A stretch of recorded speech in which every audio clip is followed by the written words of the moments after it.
Hi.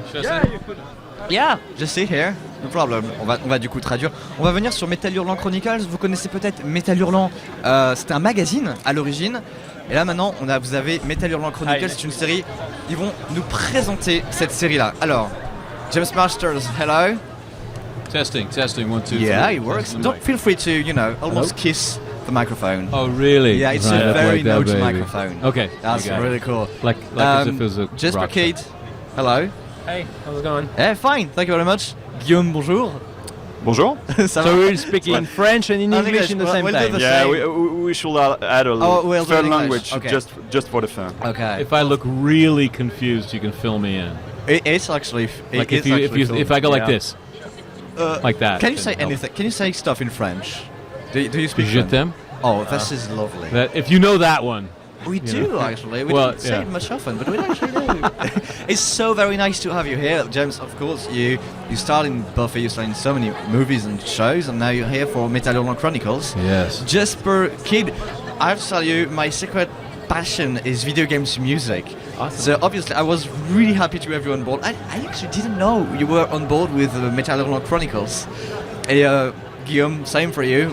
We'll meet again this afternoon also to speak about series and TV shows. But now, I really want to say thank you for being here. And I want you to tell us what is Metal Hurlant Chronicles, because we all don't know the project. We know Metal Hurlant was a French magazine a couple of years ago, and now it's actually a TV show, and quite good, I have to say. What is it exactly, and how did it all start? Qu'est-ce que c'est que Metal Hurlant Chronicles, qui réunit toutes ces belles personnes? De quoi ça parle et comment c'est né?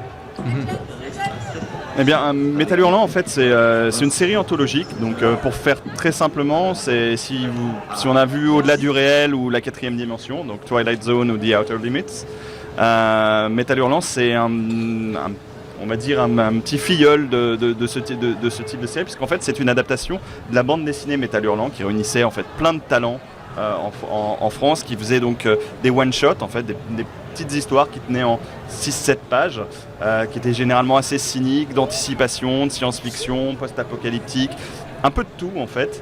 Et moi, qui étais lecteur de métal, quand je lisais ça, je me disais il y a quand même de super histoires à adapter, et il faudrait réussir à en faire une série comme La quatrième dimension.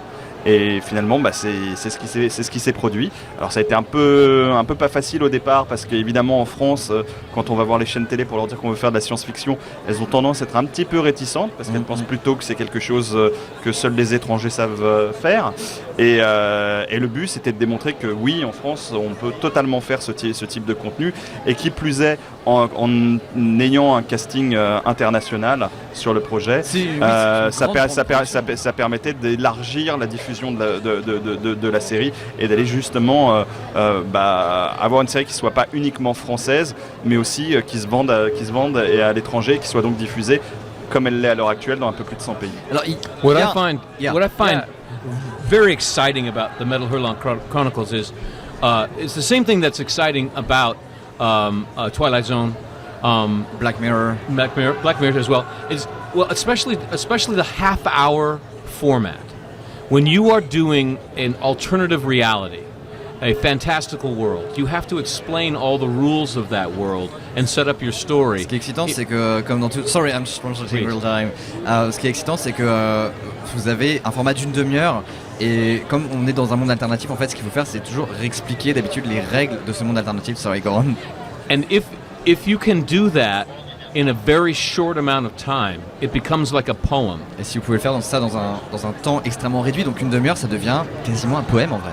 Yeah, to condense everything so that when it hits, it rings and resonates like a bell. Et quand c'est bien fait, ça sonne comme une cloche, c'est ça? Quand c'est bien fait, ça résonne en vous, et c'est un ensemble cohérent, et ça fait un beau moment, quoi. It's very difficult to do. Most fantasy is in a longer format because there's so much to accomplish before you can even tell the story.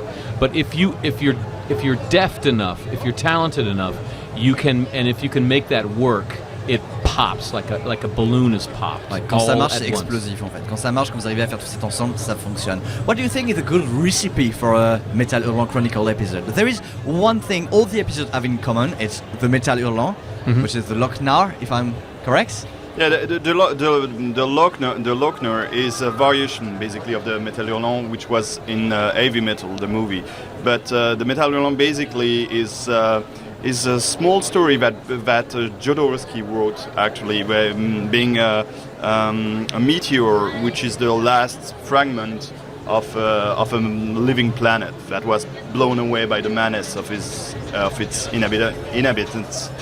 It's complicated to say that in English, but so basically that's an asteroid traveling through time and space and bringing the pain of the people who were on that planet to the people it come across. So yeah, basically when you see the Metal Hurlant, you're usually a bit fucked. Yeah. How do you compose the music for Metal Hurlant? What kind of music suits the episodes? It was your first fiction? It was not my first, but it's definitely the first TV that I did.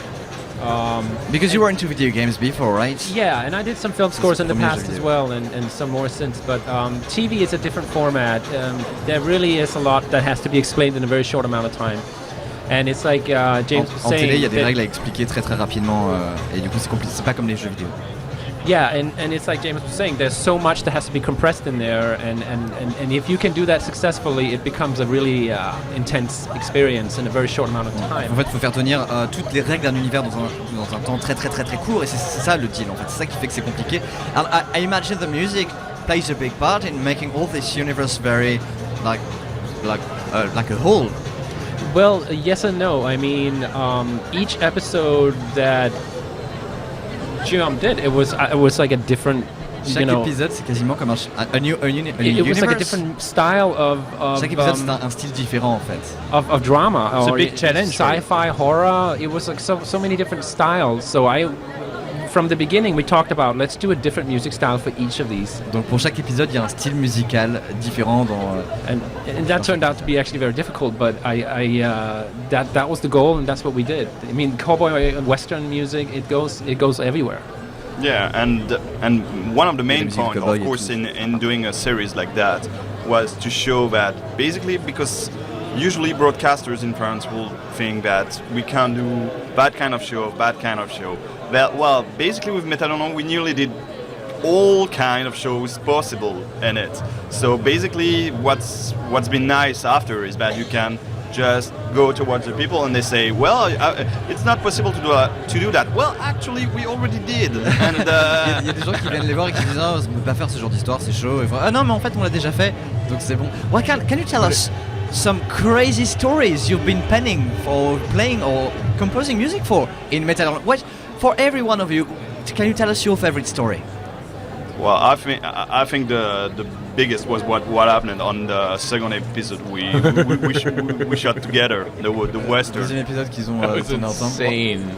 C'était taré. What can you tell us, James, what the story was? Yes, Guillaume had taken the entire company to Romania to film a cowboy episode. Ils ont mis plein de monde en Roumanie pour faire un film sur les cow-boys. Yeah, so we were all in Romania, and the lead actor completed about 2/3 of his work. Et l'acteur principal a fait juste les about 2/3.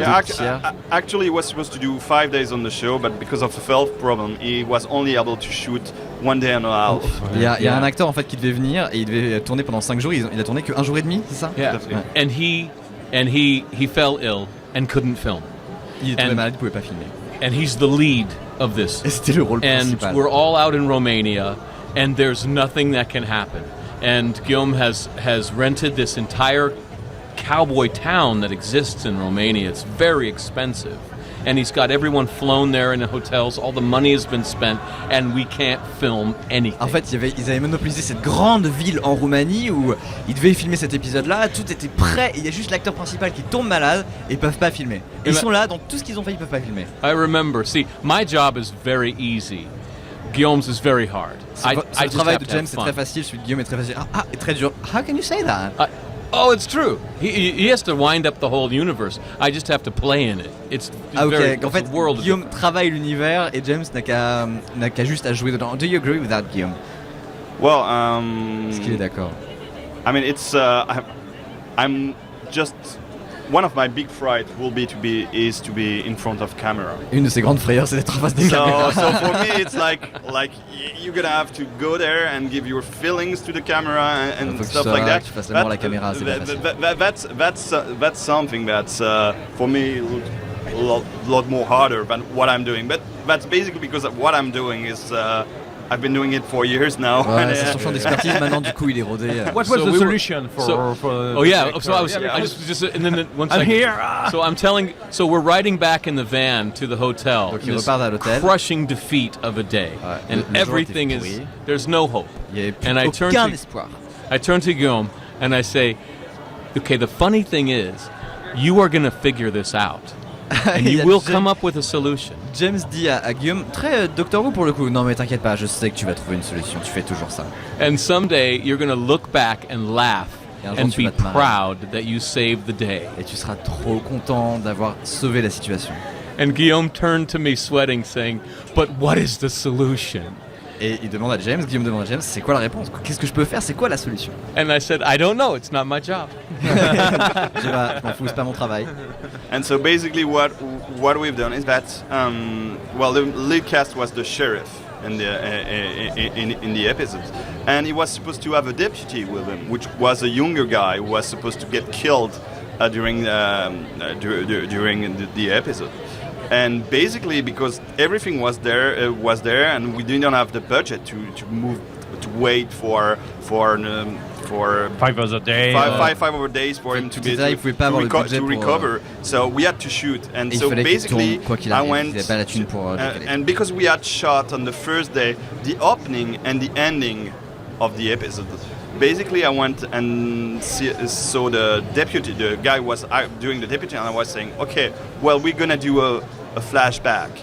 Because the whole show was supposed to be a flashback, like the story you had that sheriff that was talking to a guy and was telling him, well, you know, some month ago that happened in the city. Well, actually, it became, well, you know, 20 years ago, that's what happened in the city. And so I used the actor, the younger actor, what was here basically to do 1 day and a half, and he ended doing 5 days. Et ils ont pris des jeunes acteurs qui étaient là. As the younger version of the sheriff and the lead cast. So it was quite funny because because he had to. He was actually supposed to be just the deputy, and Il devait être juste le juriste de la ville, le maire de la ville. And then no, deputy is like the sheriff assistant. C'est le shérif, c'est le stagiaire shérif. Voilà. And so basically he had to level up from that to being like the sheriff and to learn all the text and stuff so that we can be ready and start shooting all that and finish the episode. And actually it turned out quite good. It turned out great, yes. Yeah. And the thing that Guillaume did was go back to the hotel and completely rip apart the structure of the story and reform it as a completely different animal. Recast the lead and make it all work in 4 hours. Il a quasiment reconstruit l'épisode pour adapter ça à la crise. How long did it take actually to rebuild everything to make it work again? Well, actually we were shooting the next morning, so I didn't have any. That was a very short night of sleep. 4 hours. Yeah. Jesper, what is your favorite story on while working on Metal Gear Chronicle? What was perhaps the most challenging thing you've ever encountered? Well, I really love when Guillaume asked me for this episode, can we do a 80s music? En fait, ce qu'il a préféré, c'est pour l'épisode de western, ce qu'on peut faire de la musique des années 80. Non, c'était pas pour le western, mais... Ah, c'était pas pour le western, It's like a space opera, and I was like, 80s music, and... Ah, c'était un space opéra, pardon. Et il voulait de la musique des années 80. I did 80s music, and I think it's like some of my favorite music I've written for the series. It's very... unique. It's really out there, and it's a lot of repeating kind of 80s technology. I used, old drum machines from the 80s and just a lot of techniques where I decided, okay, I'm going to use the computers as little as possible to try to get that, use instruments that were used in the 80s. En fait, pour cet épisode, ils ont fait de la musique comme on faisait de la musique dans les années 80, vraiment. Et and you were not used to it, that's right? That was not really, you had to learn how to do it? Well, that's kind of what you do when you score film. Sometimes you find yourself in situations where you're like, I've never scored this music style before. En fait, you just have to embrace it and do the best you can. En fait, voilà, quand quand on fait de la musique pour des films, I think it's the same for video games. Faut apprendre souvent des nouveaux styles un peu pour ça spécifiquement. Et c'était un des grands challenges. Et pour toi, Guillaume? Well, actually, it was quite interesting episode because this is an episode called Second Chance, and it stars Scott Adkins, who's an English actor who's really known for action movie, you know. And basically, when I went to, because he had done a first episode in the first season where he was doing all action, and I was like, well, you know, for that episode, it's gonna be a bit different. Your fans are probably going to hate me because well, you're gonna play a coward, you won't fight at all in the episode, and it's basically the girl who's gonna handle all the stuff during the episode. En fait, ils ont embauché un acteur d'action, comment il s'appelle? Scott Adkins. Scott Adkins, qui est un grand acteur de films d'action, et il a embauché, il a fait, alors écoute, je crois que tes fans vont te détester, enfin vont me détester, parce qu'en fait, tu n'auras pas vraiment de scène d'action, c'est plutôt là pour discuter, enfin c'est des scènes... Well, it was a comedy. Basically, I went to him and say, well, you're gonna pull off, you know, some kind of Hash character, or you know, Jack Burton character. Yeah, if you've seen the movie Big Trouble in Little China, basically Jack Burton, who's played by Kurt Russell in that movie. En fait, well, it basically does nothing during the whole movie. It's a sidekick who's doing all the job during the whole movie. And I thought, but it was funny to go pick up an action star. And say, well, no action for you today. You're gonna have to do funny stuff. But and, why did you pick him then? Huh? Why did you pick him? Well, because I thought it was really interesting. I mean, what I like is for the same thing when I asked James to come and shelter me. I knew James for his part in Angel and Buffy, where the character of Spike was really, you know, rock and roll, really very strong. And I was thinking like, well, maybe for him it will be great to see him with a very introvert, spooky character, not really out, very calm, very different actually. Because I was thinking like, well, for an actor who comes on a show like Metal Hurlant, it's basically just a small episode, and well, it should be at least interesting for him to be able to create a different kind of character from what he's usually able to do. And of course, when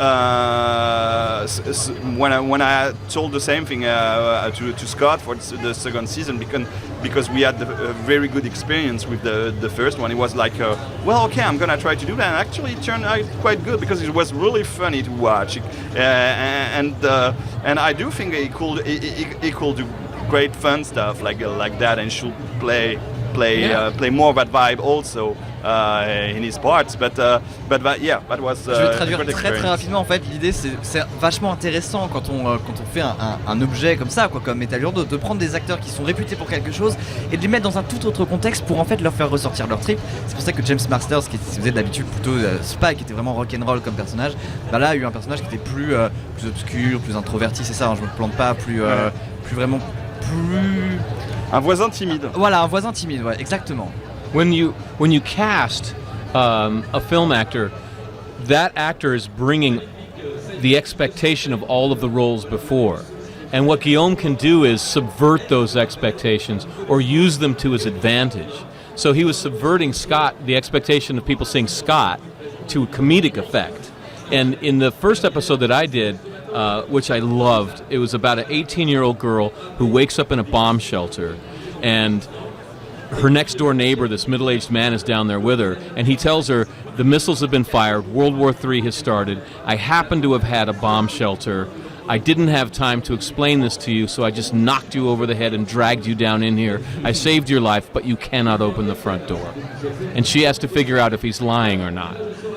Right? That's crazy. Isn't that? It's amazing. And so by casting me, who is known for playing a villain, the audience is expecting me to be a villain, and the whole question of whether I'm a villain or a good guy becomes more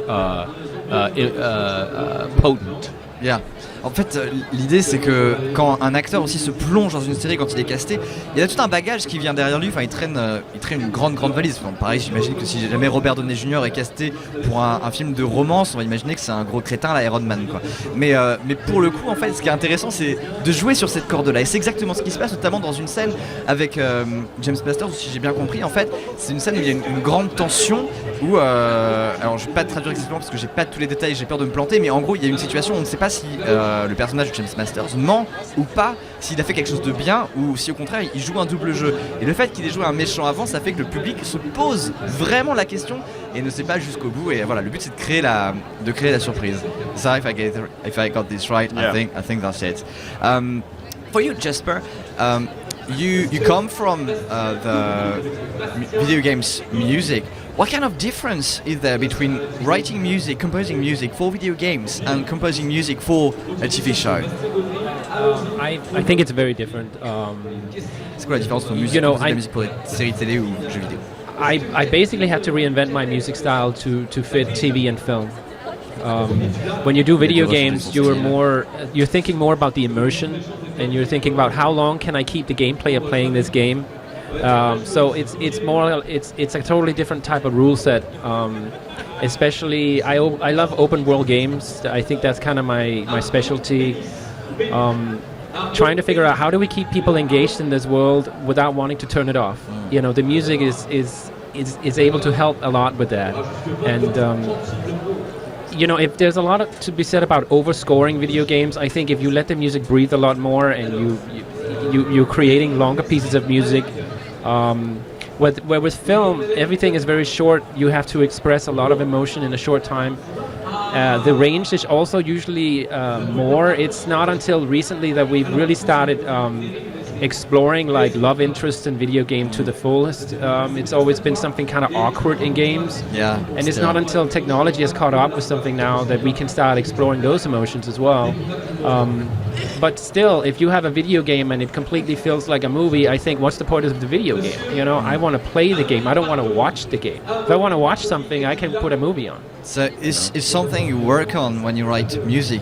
This is something you keep in mind, right? Yeah, yeah. I always try to keep it from the gamer perspective. I'm a gamer myself, so I'm thinking what would be awesome right now musically if I'm playing this game as a gamer, and then I try to go in that direction.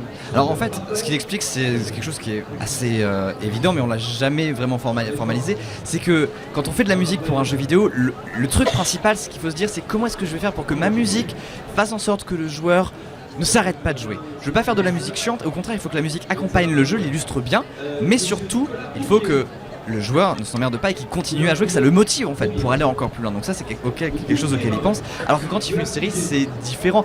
What do you think when you compose music for a series, for a TV show? Well, the first thing I need to do is figure out what perspective are we telling this episode from. You know, and are we telling it from the perspective of the world or of a specific character?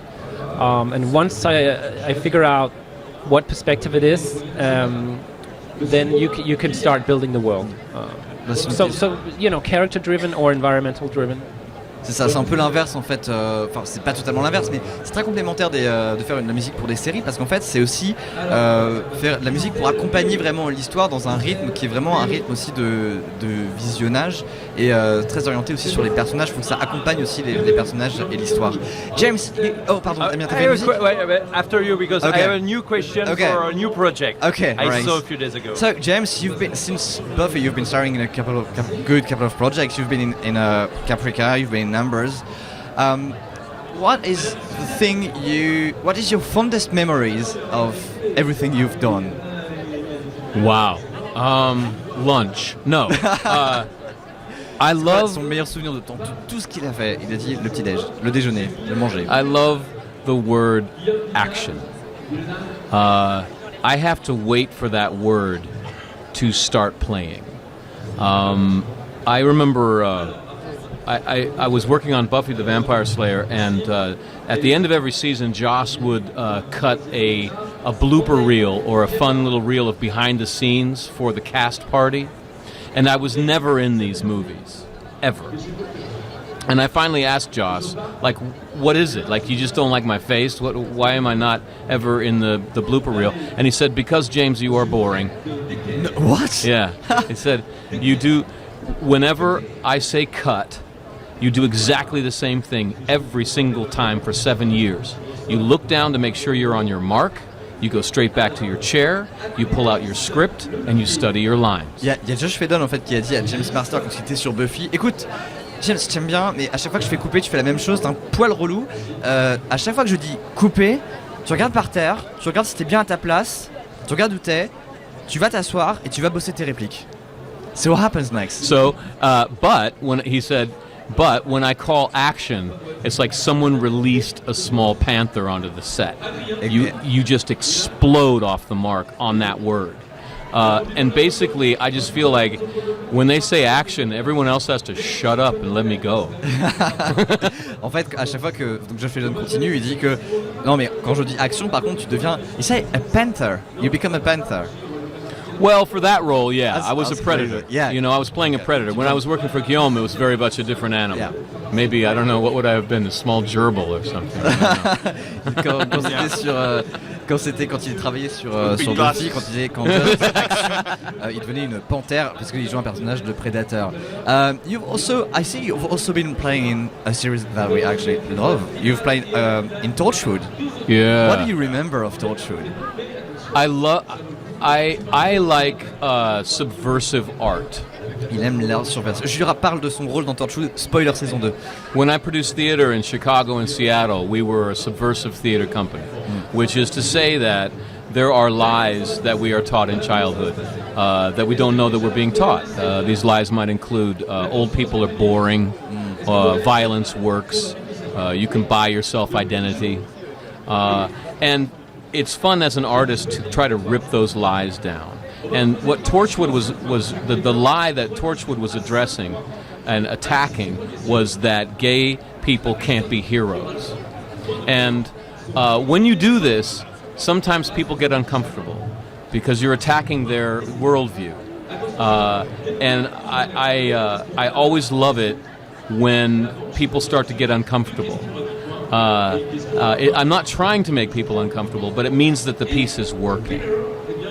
I remember I was doing an interview with the BBC, and they said, "So, what do you think about the homophobic backlash against Torchwood?" And I went crazy. I said, "We have a backlash! We have you know, where it's working." So I wanted to be on a couch in Kansas with a middle American family and watch the family's reaction to Spike kissing Captain John. That would have been awesome. Amazing. Yeah. Damien, t'avais une question? Yes, I saw a few days ago on Facebook a new French project. Could you tell us something about it, or it's secret? Ah, it's not secret. I'm doing a panel this afternoon. Donc on fait une conférence cet après-midi pour parler de en fait d'ailleurs que j'avais annoncé il y a un moment, mais les choses commencent enfin à avancer sur peut-être un reboot complet de la licence Thierry Lafronde. Qui était produit par Tel France, je crois, il y a bien longtemps. Oui, l'ORTF. C'était l'ORTF. Voilà, Première série télé française à l'époque. Et donc, ça va être rigolo parce que ce qu'on va présenter aux gens tout à l'heure, c'est de leur montrer un petit peu comment on essaye de faire oublier les collants. Qu'est-ce qui t'a... Oui, parce qu'il y avait après Thierry La France, des inconnus qui s'étaient amusés à faire ça. Mais qu'est-ce qui, toi, t'a attiré dans le projet? Parce que c'est quand même assez incroyable. C'est un projet qui sort vraiment... Very much, guys, for being such a great... just if you fancy, there is, just before you leave, there is a little of white stuff. There is a board just in the back of you, and so many great people just wrote stuff. You can do anything you want, a drawing, just a stain, anything you want. You have this in your hand. Just leave a little word, and yeah, it was such a great time with you. Thank you so much, guys, for being with us. I think all the crowd is going to cheer. Dites merci. Oui. Yeah. Ah, faites un peu de bruit, s'il vous plaît, quand même, un peu de bruit, hein, s'il vous plaît. Thank you very much. Such a great time. Good luck with all the rest. Allez. Évidemment. Oh là là. Regardez. Attendez, faut que je recadre tout ça. On va laisser partir, mais évidemment, quoi, quand on a des gens. Quand on a des. Alors, je crois qu'il y a un petit problème de contrat. Oh, écoutez. Je crois qu'il a marqué beat. Hein. Je crois que James Masters a marqué beat sur la bâche. Je voudrais juste en profiter 5 secondes pour traduire ce que James Masters a dit sur Torchwood parce que c'était vraiment très très fort et ça rentre dans le best-of direct. En fait, il a dit qu'il aimait beaucoup les projets un peu subversifs et que il a Cheers! Thank you so much for being here. See you around and enjoy Comic Con. Really, it's a great time. Cheers! À tout à l'heure pour Guillaume et j'espère pareil quoi. On espère qu'il a passé du bon moment. Ok, donc ce qu'il a dit sur Torchwood, c'est que James Masters a adoré être sur Torchwood parce que c'est un truc qui est très très subversif. Torchwood était un projet qui était très subversif. Regardez comment ils ont du mal à se finir. Oh, c'est trop mignon. Et du coup, ce projet subversif qui était Torchwood, en fait, c'est donc la série, le spin-off